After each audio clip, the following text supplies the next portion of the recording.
All right, everybody, welcome back to the Maybon Perspective. I'm your host, John Cates, and with us today, we're happy to have Lauren Dallas from Augusta Tomorrow. Lauren, thanks for being here. Thank you so much for having me. Yeah, so we're going to talk just a little bit about Augusta Tomorrow, sort of what it is, talk about the exciting 2035 downtown plan that has been many, many years in the works, and maybe some other, exciting things concerning downtown Augusta. So, Lauren, maybe to get us started, give us a little bit of background maybe on yourself personally, and then also just maybe a little bit of background as to what Augusta Tomorrow is for our folks out there. Sounds good. So again, I'm Lauren Dallas. I have been in Augusta since 2009. So I'm not originally from here, which brings a unique perspective. You're a Kentucky girl, right? Kentucky girl. Yep. Go Cats. But, I've always loved Georgia. I went to Georgia. Augusta was my favorite crew of people. And so when the time came to find somewhere to land, Augusta was a no-brainer. Okay. It definitely has a vibe about it with its people and hospitality. So I've fallen in love with Augusta. Everything I've done has really been involved with quality of life and trying to make this city the best it can be. So when Augusta Tomorrow came knocking in the wonderful year of 2020, I answered that call. Yes. Well, I moved here in 2009. Which was, the financial downturn and then pandemic. So I like to make really big life changes in moments of chaos. Yeah, great. Great. That's a great time to do it. It really is. Yeah. What can go wrong? Right. Yeah, that's right. So I've been around for a few years, but this is the first master plan that I have been a part of. Okay. This is, I think, the fifth that Augusta Tomorrow has been involved with, and that's really what the organization is and does. It's the keepers of the master plan. So setting the vision of downtown. And it started when the malls opened and kind of shut down downtown. Okay. And some business leaders got together and said, the private sector needs to step up and address downtown. And so that was like maybe early 80s? 1982. 1982. Okay. So it was a very sad time for downtown Augusta, but fortunately some people stepped up and have continued to step up. Monty Osteen is our founding member and is still on the board over 40 years later, and remembers everything. And so we're lucky to have him as a founding member and just kind of for that institutional knowledge.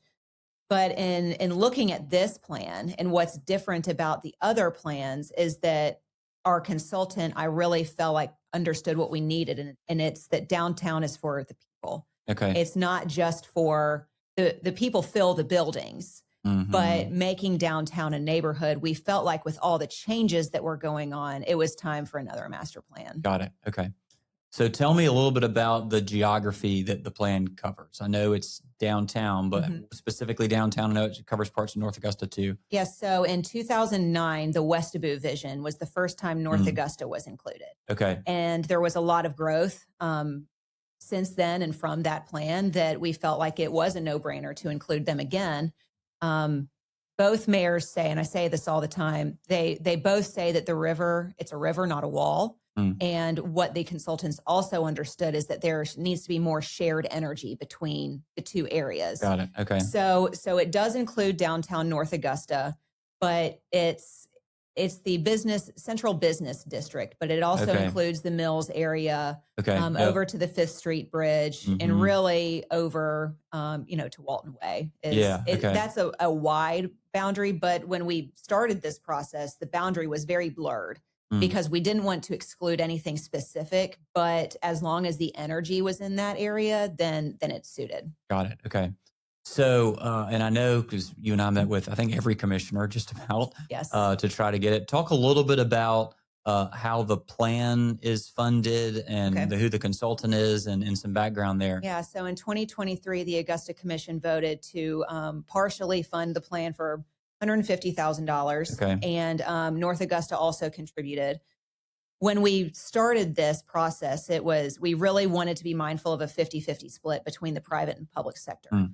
We have a lot of great partners, but as we were fundraising, Hurricane Helene hit, and kind of we felt that those dollars needed to stay within the community and go where they were needed. So Augusta Tomorrow ended up making a substantial contribution to this to round out the plan, which fortunately we were prepared to do. And And that's why we're here, is to make sure that it happens.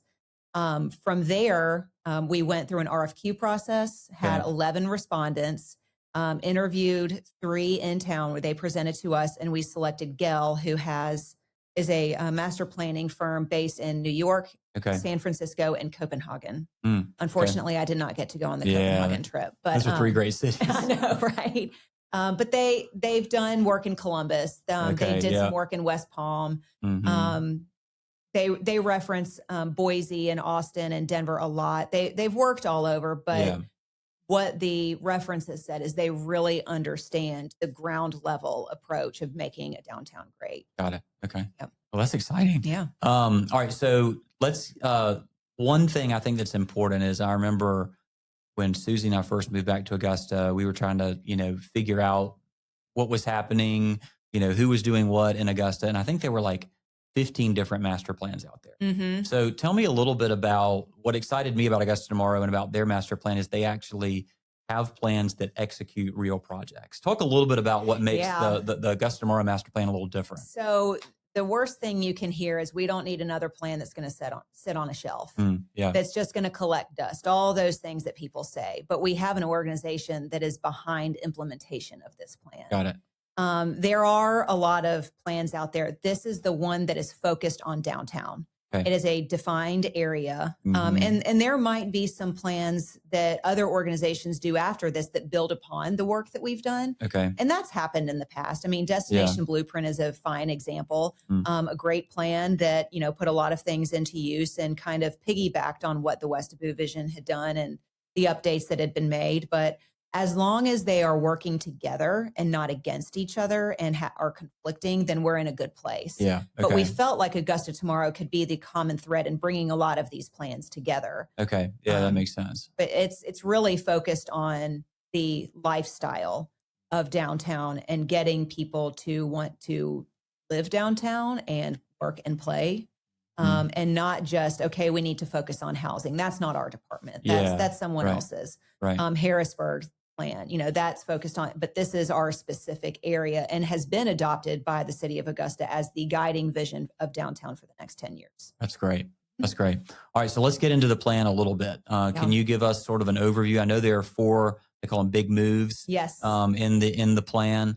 Can you maybe walk us through a few of those? Yeah. So the first one is the 5-minute downtown, not a new concept in urban planning, but it's that park once mentality and being within 5 minutes of your amenities. Okay. Greenville is a great example of the 5-minute downtown. You park once and you explore. And that's really what this plan is supposed to do, is to encourage discovery. Okay. So within that move, we have specific projects. One is slowing down Reynolds Street. One is expanding the Common, but also just its services so that it's not seen as a special event venue all the time. Which is it's really what it is now. It is now, but we want to make it part of people's daily lives. Okay. And then Jones Alley is something that's it's not under construction, but it's in progress right now, to just have a pass through to the Augusta Common to allow great access to the Jones Street parking deck. That's not the only reason why we're doing it. It's that quality of life, to have an interesting spot to spend time in a new place in Augusta. Got it. So that's one. Okay. Yeah, one that's big great. move. That's exciting. Yeah. The one that I think people are really going to get the most excited about is the Green Ribbon, which is a 6-mile double loop that connects our trail systems. Oh, okay. So what we appreciated that Gell did was they did not rely on pre-existing data, and they got their own based on public life observation and online surveys. And what people said that they most cherish is our trail systems, but they feel disconnected. So that's an effort to connect them. Okay. So that's connecting all the trail systems. Does that connect anything like to the Riverwalk or to the Greenway in North Augusta? Yes. Okay. So it will. The first projects that we have is the Woodland Trail, which connects the 5th Street Bridge to the Greenway. Got it. Okay. Which there's a railway involved. Yep, I remember. Yeah. It's not going to be an easy feat, but it is going to be an impactful one. We reference Greenville a lot because Greenville is one of the greatest mid-sized downtowns in America. Yeah. But look what they did with the Swamp Rabbit Trail. So kind of taking those concepts and putting them into action here, I think, is something that people will really want to enjoy, and also from the Greenway connecting down to the canal trail paths. Got it. So I know you mentioned the Commons. I think most of the master plans that I've always seen included some sort of expansion of the commons, but I think what they lacked was the property owner, right? Right. Like you can plan all you want, Right. but if you don't have the property owner on board, you can't really do anything. So talk a little bit about maybe that concept and bringing in the Morris family to the process and trying to figure that out. Yeah. So Reed Berry is an employee of Morris Communications, and Yep. he also led the plan committee. Right. So he is the chair of this baby. Right. And I think that he had that property top of mind and how to create usable space while also making the parcels a little bit more attractive for development. Okay. And I think that the plan we have for that makes a lot of sense because it's a pretty economical way to approach the levee with the undulating green is that project that's called. But we do not have a lot of green space downtown. Yeah. It's we have a lot of parking. Right. Depends on how you look at it. Right. We have a lot of concrete. Yeah, a lot of concrete. And Yep. and some and gravel dirt. Yeah. But adding some green space is something that I think will add an extra element to downtown living and working and playing and just kind of being able to engage with the river. Yeah.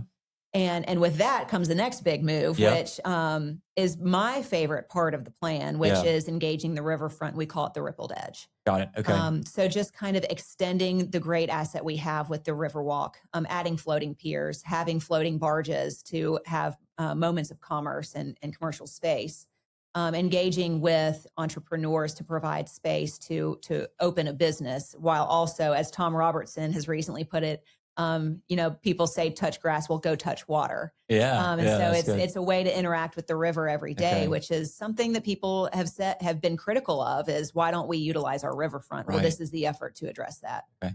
Talk about some of the specific ideas, which I think are really cool, like the floating piers and things like that. Because with the levee, you don't really interact with the river, I guess, unless you're swimming in it for the Ironman or you like Right. fall off the back of the amphitheater. Let's hope you don't do that. That's right. So talk a little bit about that floating pier concept. I think it's super cool to try and again get people in and around the water. So Destination Blueprint had a project in its plan that was like a floating building on the river. Okay. And it's a little reminiscent of that, but on a smaller scale. So Okay. other cities have taken the idea of using shipping containers. Another Greenville example, Gather Yeah. Greenville, just having kind of a food hall using shipping containers. I don't know how much it cost, but it's not like they were building a huge building. Right. Right. So kind of finding different ways to repurpose space while engaging. There was one case study from this plan that was a spa on the river, Okay. the Boda Boda Spa, which I think might be a little ahead of our time. Yeah. Yeah. Maybe so. As much as we would like it, but Yeah. it's a way to create space without digging into the river. Yeah. It's definitely not an easy thing, but the planning director at the time was very excited about this, and she was the one that I was the most nervous about because yeah. she knows all the roadblocks. Yeah. But she looked at it and said, "You could be onto something great here." Wow. So, Yeah. and then there are also things like kayak launches. Yeah. Just everyday ways to interact with our beautiful river. That's great. I know one of the things that's in the plan and that has gotten a little bit of press are water taxis. Talk a little bit about that. I know different things have been proposed to try to be like, hey, you can eat dinner in downtown Augusta, not have to drive, go to a Green Jackets game. Water taxis are maybe one of those plausible things. And the water taxi kind of sneaked in there. At first, it was another pedestrian bridge. And considering the economics of it, and we have the Fifth Street Bridge that we need to address now. Right. If you look at the layout of commercial space in downtown Augusta and downtown North Augusta, they're parallel, but they're kind of offset. Yeah. And so both have great opportunity. Riverside Village is wonderful, but it's limited. And when there's a ball game, it's busy. And so if there's a way to engage with both sides, eat downtown, get on the water taxi and go see a ball game, I mean, that's not something you can do in every city. Right. So why not add it here and have a commercial way to get there? North Augusta's already put in a new dock. Yeah. Now we just got to get our dock so that we can put Go in a back and water forth. taxi. Yes. Yeah. And we think that bringing in a third party to do that Yeah. very similar to the Outdoor Adventure Center, and having someone Okay. manage it will be beneficial for everyone. Yeah. That's great. All right. So we've talked through 3 of the 4 big moves. Tell us about the last one. Well, I saved the best for last, Yeah. and Yeah. that is the Canopy Network. And at first, it's not going to seem as the best for last, but it first came across as, and this was before Helene, Okay. Yeah. really readdressing our green space. Okay. Again, we don't have a lot of green space. Yeah. How do we capitalize on that? Having moments of, and it kind of crosses over with the green ribbon. So how can we Okay. add little moments of, wildlife, Mm-hmm. wildflowers or just greenery along the green ribbon to make it look nicer. But then Helene hit, and we Yeah. lost 40% of our tree coverage. Yeah. And so this is an effort, not just downtown, but a little citywide for reforestation. Can we plant a tree for every resident in Augusta? Why Wow. not? Yeah. But also making sure that we take care of our trees and what we do put back in with Yeah. a city arborist, a tree stewardship committee. Yeah. And then this is what everyone's favorite piece of this plan is the parking management plan. Yeah. Yeah. It is necessary Yeah, at this for point. sure. We have a lot of construction going on downtown, Yep. and a lot of people are displaced. I hear you. But we did have paid parking at Yeah. one point. Yeah. We had meters, and Mhm. downtown took a turn, and they came out. Parking has come a long way. You don't need the meters anymore. Right. You don't have the high infrastructure costs that you It's used to. Yeah. You have the biggest comeback of 2020 was a QR code. Yeah. Right. Yeah. Um, Absolutely. But so those types of strategies, and as we have lost spaces, we Mhm. have to think about managing it, making Okay. people turn over so that retail can have access. Yeah. If you want to pop into a store for an hour, you're a little closer rather than feeling like you have to drive around because employees park right in front of their Yeah. work when there are Right. paid spots in the deck. Right. So pushing, longer term to the deck, Yeah. To open up those spots for the to retail. open up Yeah. the street Okay, level that makes spots. sense. Yes. They call it the high cost of free parking. Someone That's is paying. paying for you to park there. Yeah. But we think that having this sort of cost will help keep downtown beautiful, Mm-hmm. and clean and safe. Yeah. And so, instead of just raising property taxes, Right. we have to start thinking of other sources of revenue to take care of our spaces. And Got we it. think that parking is Yeah. one thing that we've been missing out on. Look at every great downtown. You're right. You have to pay to park. Yeah. And it's going to be a phased approach. Mm-hmm. Sure. But we're going to probably focus on Broad Street at first. Yeah. Makes sense. And just see what we can do now. Yeah. Get some test spots. There Yeah. are some spots that you do have to pay. Yeah. Absolutely. And it works, and they're towing. Yeah. So you really have to Right, watch there are out. It consequences. almost got me. Yeah. But yeah, it's one of those things that we have a problem, Yeah. and we have to fix it. Yeah. So Yeah. this is the effort to fix it. That's great. And I think what a lot of people don't realize is all of the parking downtown, it's a real hodgepodge between public, private. Getting all of those stakeholders kind of together is a pretty big task. Mm-hmm. Well, especially right now with construction, you don't really know where you're allowed to park. Right. And- Yeah, that's a good point. And the city is doing its best. Yeah. It's doing better. Right. Right. But communication is everything. And Yeah. I think that at least there are signs up. Unfortunately, we have to park in the decks. Yeah. I mean, we've spent a lot of money on these. We have to utilize Use them, them, yeah. but also just starting to pay attention and planning Mhm. ahead is something that if you do now, your future self will thank you. Yeah, And that's so right. you won't feel as frustrated when you go downtown. Got it. Of course, there are those, times where you just want to pop down and you kind of get frazzled, but there is parking available now. Yeah. So we just have to make sure that people know about it. I know you mentioned clean and safe. I know one of the big initiatives that I think I'm proud of and you're proud of and a lot of people are proud of that Augusta Tomorrow has done is the ACE program. Can you Mhm. talk? I know that's outside of the Yeah. master plan, but can you talk a course. little bit about the ACE program? Because I think it's an undervalued, underappreciated thing that has really helped our downtown. It depends on who you ask. True. If you True. ask That's the a personal opinion, I guess. if you ask the property owners and the business owners, I think that they are appreciative of what Yeah. ACE has done. So ACE started because the former business improvement district known as the Caddy program failed years ago. Got it. Okay. And especially in And that was a city program? that was Yeah. a city program. It was a slight increase to property taxes. It had to be renewed after 5 years Okay. and fell at the hands of the Augusta Commission at the time. Okay. And so it's been in the back of some minds for a while to re-energize that. And again, in 2020, there was trash everywhere. People would Yeah. take to-go boxes and just leave them in medians. Yeah. Yeah. You know, it was a three-pronged approach of, you know, let's do quick fixes. Let's just adopt some medians and make them look nice. Yeah. And then the second prong is a business improvement district type program like ACE, which provides supplemental services to the city that Okay. for whatever reason kind of fall by the wayside. Okay. Cutting grass, sometimes cutting weeds, graffiti, Yeah. trash, Yeah. those kinds of things. Yeah. And that second prong is the ACE program. But third, which we're still figuring out, is where does the city fail in maintaining our green spaces? Yeah. And Yeah. I think that there are some efforts now to address that, but I feel like we're still kind of getting through that. Yeah.